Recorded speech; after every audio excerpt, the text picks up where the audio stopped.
Maryland is now just one win shy of bowl eligibility following a 28-17 victory over Michigan State this past weekend in a game you saw right here on BTN.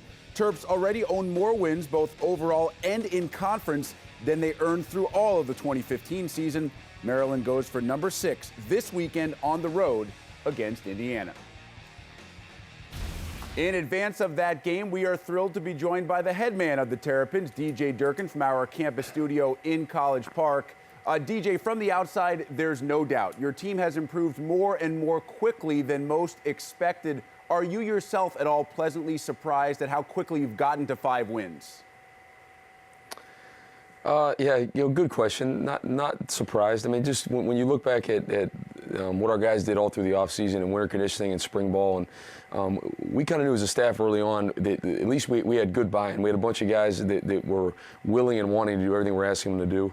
How many wins does that equate to and how much success? I mean, you never really know that. There's so much that goes into that, but at least we knew we had that. And then the infusion of this freshman class, I think, when we look back at it, we're playing about 15 true freshmen right now, and they're doing a great job for us. A lot of them are playing like veterans. So that probably is a bit of a pleasant surprise because, again, you don't know what you're going to get really from freshmen, and they're helping us big time. So, we know we got our work cut out for us, and every week for us is a really big game in terms of we've got to play our best, we got to prepare our best in order to have a chance to win. Perry Hill's returned from injury to help you beat Michigan State. What's the most important attribute he brings, not just to the offense, but to the locker room as well?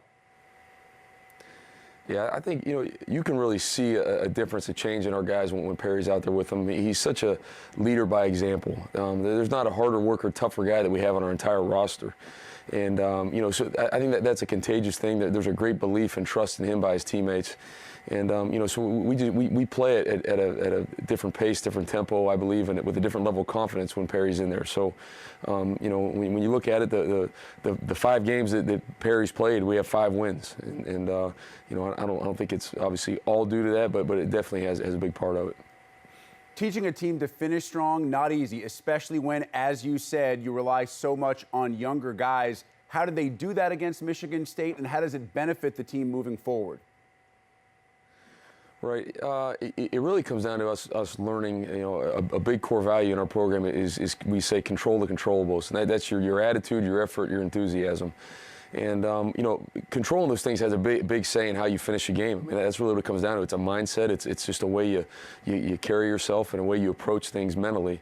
And so, that's an ongoing process. So we're continuing to learn our culture and how we're going to do things. But that was a big step for us the other night. I mean, I thought it was great how our guys did that. It was 14-14 at halftime. You came in the locker room, and there was a look about us that you knew our guys had some resolve about them, and we're looking forward to getting back out there and finish the game off. And to finish the fourth quarter the way we did, I'm very pleased. Last time we spoke, we discussed your depth at running back and how much you enjoyed the ability to use different ball carriers. That being said, Lorenzo Harrison is making a case to be the featured back. How special has he become? Yeah, Lorenzo's been outstanding for us.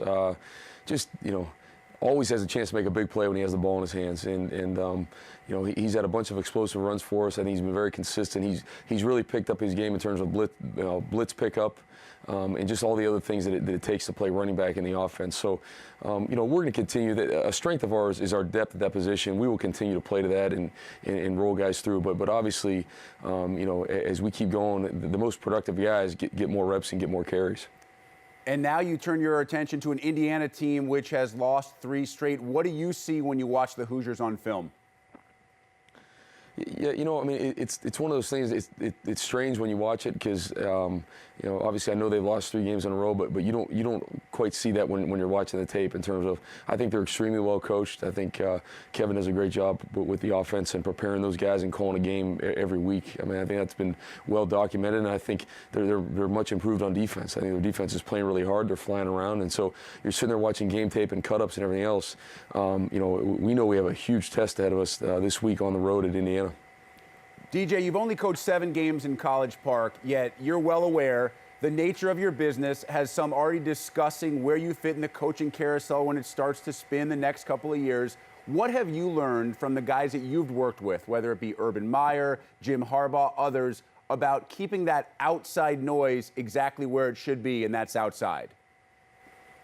Right. I mean, you know, obviously, unfortunately, it's become part of the business and part of what you deal with. But really, I mean, our focus so much in our program is day to day on being the best we can be, and you know, truly mean that. And so, you know, it's the way we operate around here. There's so much outside noise that can affect, you know, so many different things, and if you let it. And so, going back to what I said earlier about controlling the controllables, that's our focus. That's what we talk about. And you know, when you go into a season, the advantage the media and fans and everyone else has is they can go through a schedule and check off what games you're going to win, which games you're going to lose, and just, you know, call it a day. And for us, it's, you know what, let's attack every week, do the best we possibly can to get ourselves prepared to go win a game. And then what you do on Sunday, whether you won or lost, you pick back up and get back to work, get back to planning, and go through that same process week to week. And you know, when you do that, you usually end up where you want to be in the end.